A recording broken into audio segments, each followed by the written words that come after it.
Oui, 50 000 photos. Voilà ce que je retrouve dans mon catalogue. Alors, vous comprenez pourquoi j'insiste souvent lorsque je parle des logiciels sur la fonction bibliothèque. J'ai besoin d'avoir un outil qui est performant avec des fonctions essentielles, vraiment, pour que je puisse m'y retrouver.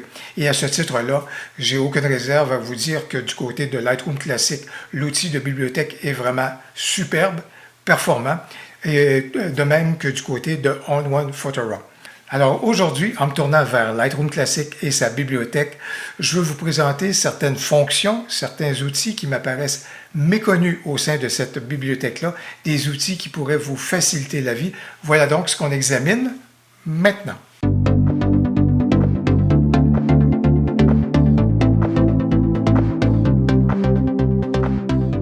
Bonjour, mon nom est Louis Lavoie, je suis l'auteur du blog et de la chaîne fairedelaBellePhoto.com. C'est une chaîne qui s'applique à partager avec vous des trucs, des conseils, des astuces, de même que des découvertes afin que vous puissiez progresser dans votre cheminement photo.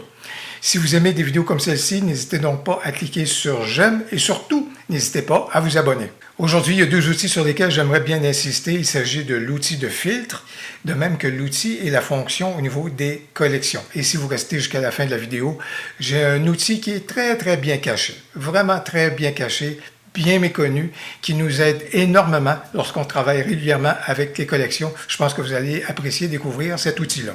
Pour vous présenter l'état des lieux, vous voyez qu'au niveau de mon catalogue, j'ai donc près de 50 000 photos, comme je vous le disais. Et en général, la façon que je travaille, c'est que les photos sont vraiment...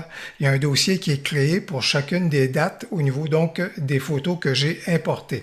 Alors, dans ce sens-là, mon catalogue, c'est une succession tout simplement de répertoires par date au niveau de mes photos, à moins que dans certaines circonstances, et c'est le cas à l'occasion, comme par exemple, je suis revenu avec près de 2000 photos, mais en beaucoup plus en fait, au niveau d'Anticosti, mais actuellement, par exemple, il y a près de 2000 photos au niveau de l'édition 2023 d'Anticosti. Là, dans ce cas ici, j'ai créé des répertoires spécifiques pour ces occasions-là, mais pour le reste, là, vous retrouvez vraiment la façon que je gère habituellement mes photos. Comment est-ce que je me retrouve à ce moment-là, juste avec des répertoires de dates? C'est parce que lorsque j'importe mes photos, bien sûr, comme probablement quelques-uns parmi vous, eh bien, j'utilise et je me tourne beaucoup vers les mots-clés. Ce qui veut donc dire que le premier outil qui est très important pour me permettre de me retrouver au niveau de mes 50 000 photos, en localisant à ce moment-là le démarrage de ma recherche à la racine même de mon catalogue, c'est-à-dire donc dans le répertoire principal, je vais faire apparaître la barre de filtre. Alors, dans Affichage, afficher la barre de filtre et au sujet de cette barre de filtre-là, en cliquant sur texte, je suis en mesure de faire des recherches que je veux retrouver à ce moment-là au niveau de mes photos. Alors voilà donc la façon qu'on est capable donc de procéder avec une recherche par mots-clés. Mais cette barre de filtre-là, bien sûr, elle a d'autres possibilités qui me sont très utiles. Par exemple, récemment, j'ai fait une vidéo sur l'objectif Lensbaby Trio, à ce moment-là que j'ai utilisé à Anticosti. Et pour retrouver mes photos d'Anticosti, à ce moment-là, avec l'objectif en question, ben, je suis allé dans mon répertoire, donc Anticosti 2023, mais pour tenter de retrouver les photos à l'intérieur donc des 2000 photos, je suis allé dans Métadonnées. Et dans Métadonnées, à ce moment-là, tout dépend des têtes de colonnes qu'on a. Ça peut être l'appareil photo, ça peut être les objectifs, ça peut être les types de fichiers. Et vous avez la possibilité de changer vos têtes de colonne en cliquant tout simplement à proximité de la tête de colonne.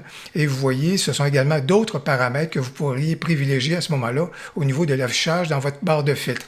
Mais par rapport à cela ici, moi, étant donné que je veux et que je suis à la recherche donc de l'objectif Lensbaby Trio, je suis donc dans les objectifs que j'ai utilisés à Anticosti et juste ici, je vois objectif inconnu. C'est donc à l'aide de ce paramètre-là et de ce critère-là que je suis donc en mesure de retrouver effectivement les photos que j'ai réalisées avec l'objectif Lensbaby Trio. Alors, vous avez pu voir combien l'outil de filtre est essentiel et un deuxième outil à ce moment-là qui est essentiel pour moi et qui intervient tout de suite après, c'est l'outil des collections. Qu'est-ce que des collections? Et là, si je me dirige vers mon catalogue, les collections dans Lightroom classique apparaissent au bas à ce moment-là de nos répertoires principaux. Et les collections, c'est le fait de réunir de façon virtuelle, sans déplacer les fichiers de nos répertoires, c'est de pouvoir retrouver de façon virtuelle à un endroit des photos qui vont porter sur une thématique spécifique.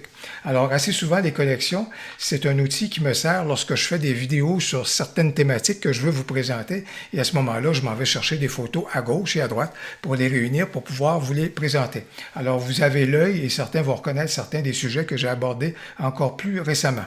Lorsqu'on identifie des photos qu'on veut mettre à l'intérieur d'une collection, il faut bien sûr d'abord commencer par créer la collection et à ce moment-là, lorsqu'on identifie par exemple des collections qu'on voudrait dire, supposons celle-ci que j'aimerais joindre à une collection qui porterait, admettons, sur le Canon 35 mm, à ce moment-là, je suis capable d'avoir sélectionné cette photo-là et avec le bouton droit dans ce cas-ci, tout simplement lui dire ajouter la photo sélectionnée à cette collection-là. On peut donc le faire de façon manuelle comme cela, ou encore, si on le voulait, tout simplement draguer la photo en question et venir la déposer à ce moment-là dans la collection qu'on veut bien. Ça, c'est une façon manuelle de créer les collections. Mais il y a une autre façon, et c'est là l'astuce que je veux partager avec vous dans quelques instants, qui est beaucoup plus rapide et simple à faire pour pouvoir effectivement assembler des collections. Outre la façon manuelle que je viens juste d'illustrer, l'autre façon qu'on est capable d'assembler une collection dans Lightroom, c'est de façon dynamique. Qu'est-ce qu'une collection dynamique? C'est une collection dans laquelle on vient indiquer à Lightroom, voici des critères pour la collection et chaque fois que les photos correspondent à ces critères-là, je veux qu'elles se retrouvent dans cette collection-là. C'est une façon très intéressante à ce moment-là où est-ce qu'il y a certains automatismes. Par exemple, si vos photos favorites, par exemple, ce sont des photos que vous mettez à 5 étoiles, vous pouvez très bien créer une collection dynamique à ce moment-là pour toutes les photos qui auront donc 5 étoiles. Elles vont se retrouver dans la collection en question. Et pour moi, une collection qui est très importante, c'est une collection, par exemple, dans ce cas-ci, que j'ai intitulé « Copyright à vérifier ». Il y a des fois des fausses manœuvres que je peux faire et je ne viens pas indiquer le bon statut au niveau du copyright.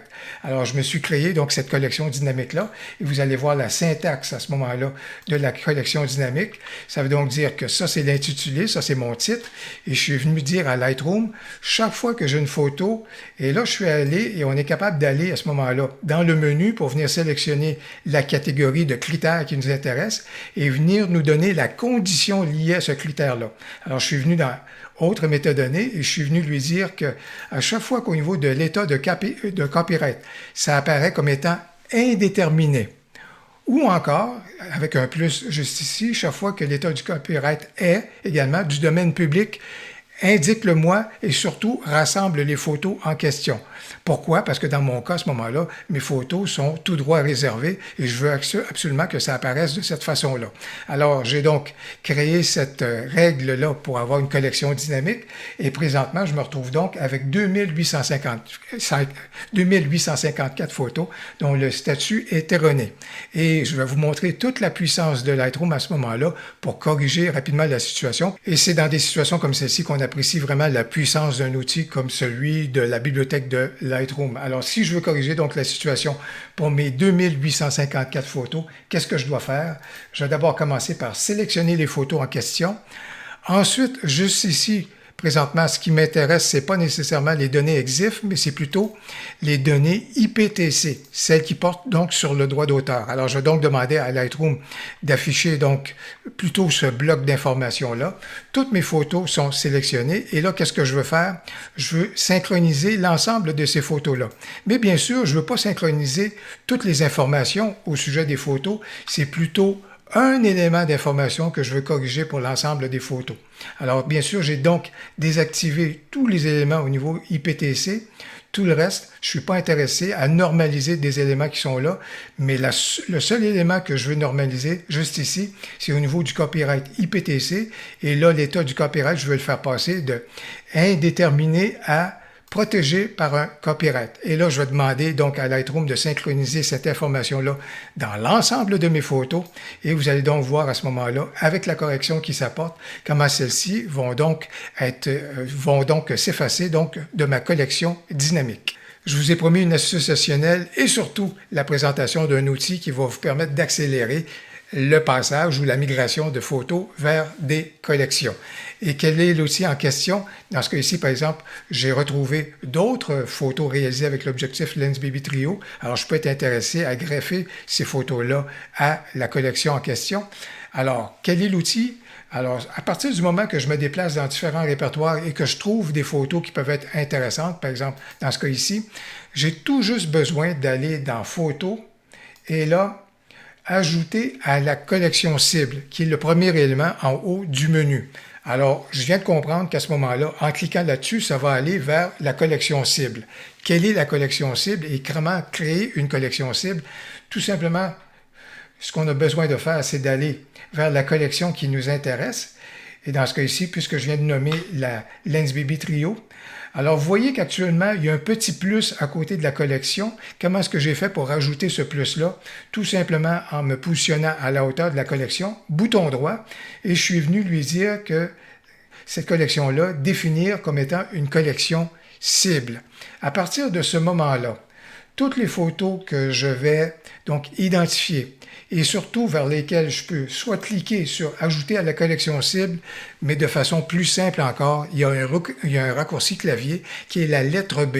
Alors, à partir du moment que cette photo-ci m'intéresse et que j'appuie sur la lettre B, cette photo-ci m'intéresse, j'appuie sur la lettre B, cette photo-ci m'intéresse, j'appuie sur la lettre B, bien, ces photos sont venues se loger dans la collection cible que j'avais identifiée, en l'occurrence ici, une collection de photos au sujet de l'objectif Lensbaby Trio, et voici donc les photos en question. Eh bien, j'espère que vous avez apprécié cette vidéo sur des outils qui peuvent être parfois méconnus au sein de la bibliothèque de Lightroom. Si vous avez aimé la vidéo, n'hésitez donc pas à cliquer sur « J'aime » et surtout, n'hésitez pas à commenter. J'ai bien hâte de vous lire. Au plaisir, à la prochaine.